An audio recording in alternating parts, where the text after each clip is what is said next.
नमस्कार, जय हिंद। मैं आयुष सिंघम आपका स्वागत करता हूं आपके अपने चैनल करियर मेकर में।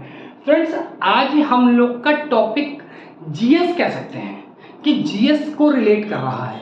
टॉपिक हम लोग का यह है कि यदि हम लोग कोई संपत्ति खरीदते हैं, अगर हम लोग कोई संपत्ति परचेज करते हैं, कोई लैंड परचेज करते हैं, संपत्ति का मतलब सिर्फ और सिर्फ मेरा लैंड से है, ठीक है, मकान हो, जमीन हो, तो इस पर बेसिकली लोगों के डाउट ये रहते हैं कि इस पे मालिकाना हक कितने प्रकार का होता है।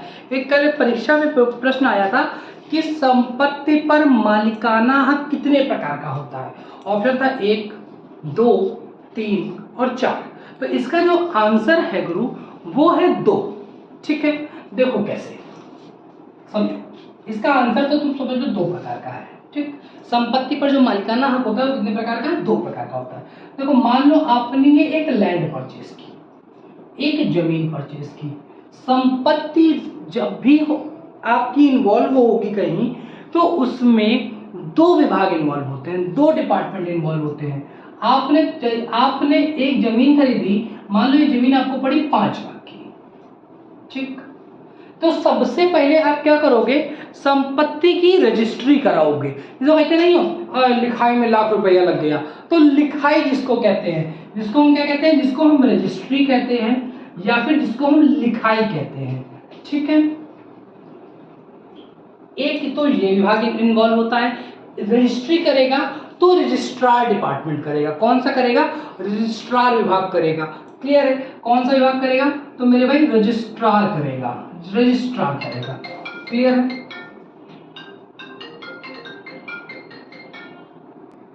ठीक है, रजिस्ट्री करेगा तो कौन सा विभाग करेगा? रजिस्ट्रार विभाग करेगा।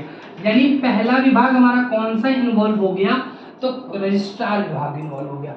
अभी अपने यूपी में क्या बन रहे हैं? एक्सप्रेस वेज बन रहे हैं, नेशनल हाईवेज बन रहे हैं। तो लैंड एक्विजिशन होती है, भूमि अधिग्रहण होता है। तो जब भूमि अधिग्रहण होता है तो मेरे भाई मुआवजा दिया जाता है। क्या दिया जाता है? तो तुम कहोगे कि मुआवजा दिया जाता है, लेकिन ठीक है, आपने दैनिक जागरण में एक जगह एक न्यूज आई थी, वो न्यूज आपने पढ़ी होगी कि भूमि अधिग्रहण में नहीं मिला मुआवजा। ठीक है, तो मुआवजा क्यों नहीं मिलता है ये भी हम इस वीडियो में समझेंगे। क्लियर है?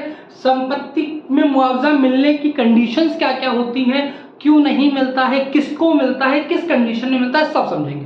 देखो, सबसे पहले हमने लैंड खरीदी, जमीन खरीदी। जमीन खरीदने के बाद हम तुरंत भागते दौड़ते चले गए रजिस्ट्रार विभाग। ठीक है, कहाँ गए? रजिस्ट्री कराने, लिखाई कराने, इसको कहते हैं लिखा पढ़ी करा लो। ठीक है, तो लिखा पढ़ी कराने पहुंचे, तो लिखा पट्टी इसको कहते हैं, लिखा पट्टी करा लो। ठीक है, तो रजिस्ट्रार विभाग, पहला विभाग कौन सा इन्वॉल्व हुआ? रजिस्ट्रार विभाग। ठीक, तो यहाँ पे क्या होती है? रजिस्ट्री होती है, लिखाई होती है। इसके तुरंत बाद जो जानकारी बहुतों को नहीं होती है या बहुत इसमें अपने अपने अजम्पशंस बना के रखते हैं, दूसरा विभाग होता है मेरे भाई राजस्व विभाग। कौन सा विभाग? राजस्व विभाग। अगर आपके सिटी में नगर पालिका है, नगर निगम है, जहां भी है, क्योंकि आप अपनी लैंड पर क्या देते हो मेरे भाई? टैक्स देते हो। टैक्स वाला मालिकाना हक होता है। कौन सा एक होता है? टैक्स वाला मालिकाना हक होता है। क्लियर है? क्योंकि आपकी चाहे जमीन हो चाहे मकान हो, आपको उस पर क्या देना पड़ता है? टैक्स देना पड़ता है, कर देना पड़ता है। हाउस है तो हाउस टैक्स, लैंड है तो लैंड टैक्स, लेकिन आपको देना पड़ता है। क्लियर? अब देखो, कभी गांव वाले आदमी सुने हो तुरंत कहेगा भैया जमीन खरीदने से पहले इंतखाब निकलवा लेना। ठीक है, तो मेरे भाई इंतखाब कहां से निकलता है? तो वो राजस्व विभाग से निकलता है। क्लियर है? इसमें तहसील और नगर पालिका दोनों ही इन्वॉल्व होती हैं। क्या निकलता है? इंतखाब निकलता है। और जो इसमें होता है मेरे भाई, उसको हम कहते हैं दाखिल खारिज। अब इस दाखिल खारिज का कोई दूसरा मतलब नहीं है। ठीक, दाखिल खारिज का सिर्फ, जिसको इंग्लिश म्यूटेशन कहते हैं, म्यूटेशन कहते हैं। ठीक है, ये म्यूटेशन है, सिर्फ म्यूटेशन का मतलब होता है दाखिल खारिज। दाखिल का मतलब मान लो फॉर एग्जांपल ये एक जमीन है। क्लियर है? ये जमीन नवनीत सर की है, नवनीत सर की, और इसको हमने खरीदा, मैंने खरीद लिया। क्लियर? तो हमारी इनकी डील हो गई कि 5 लाख में हम जमीन खरीदेंगे। तो ये गए, इन्होंने रजिस्ट्री करा दी, जमीन मेरे नाम हो गई, लेकिन अभी पूर्णतया जमीन मेरे नाम नहीं हुई है, क्योंकि इस लैंड पर अभी तक टैक्स कौन भर रहा था, तो नवनीत सर भर रहे थे। तो राजस्व विभाग में ये जमीन किसके नाम दर्ज होगी, तो ये जमीन नवनीत सर के नाम दर्ज होगी।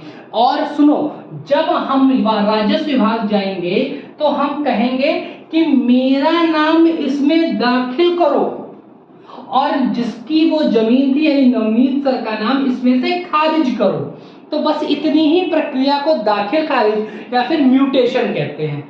क्लियर हो गई बात। अब बात ये आई कि मुआवजा किसको मिलता है, तो मेरे भाई कंपनसेशन या फिर मुआवजा उसको मिलता है जिस व्यक्ति के नाम रजिस्ट्री हो, जिस व्यक्ति के नाम रजिस्ट्री के पेपर हो, उसी व्यक्ति के नाम का दाखिल होना चाहिए, वो जमीन उसी व्यक्ति के नाम दाखिल होनी चाहिए।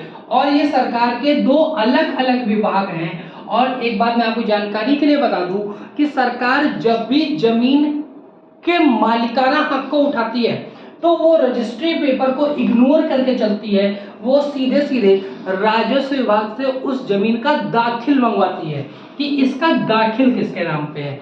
अब जिसके नाम पे दाखिल है उसको नोटिस जाएगी कि आप अपने रजिस्ट्री पेपर लेके पहुंचिए, ठीक है। अब दाखिल भी उसी के नाम हो गई, रजिस्ट्री पेपर भी उसी के नाम हो गए, ऐसे व्यक्तियों को मुआवजा मिलता है। अब मुआवजा न मिलने की कंडीशन क्या होती है, मान लो मैंने ये जमीन खरीद ली, तो अब रजिस्ट्री किसके नाम पे हो गई, मेरे नाम पे हो गई, लेकिन ये जमीन दाखिल किसके नाम पे है, तो ये जमीन नवनीत सर के नाम पे दाखिल है। क्लियर है, समझ में आ गया।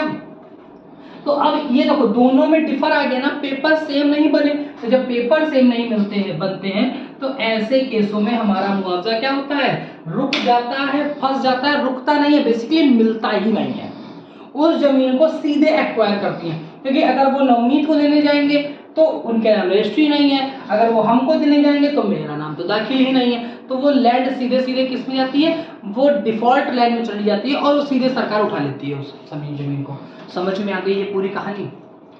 और मैं आपको एक बात बता दूं, किसी भी तरह की जमीन हो, चाहे वो प्राइवेट हो, चाहे वो सरकारी हो, चाहे वो अर्ध सरकारी हो, चाहे वो सरकार खरीद रही हो, चाहे वो विभाग खरीद रहा हो, उसको दाखिल खारिज कराना ही पड़ता है। It is compulsory for each and everyone, ठीक है। तो ये एक थोड़ी सी जानकारी थी, जिसमें से पहला क्वेश्चन ये बनता है कि मेरे भाई कि जमीन पर मालिकाना हक कितने प्रकार के, तो दो प्रकार के होते हैं, एक रजिस्ट्री मालिकाना हक और एक टैक्स मालिकाना हक। क्लियर है। तो होप सो आपको जानकारी अच्छी लगी होगी। तो अगर कोई क्वेरी है किसी भी तरह की तो आप कमेंट सेक्शन में लिखना, हम आपको उसका आंसर देंगे। तब तक के लिए जय हिंद, जय भारत।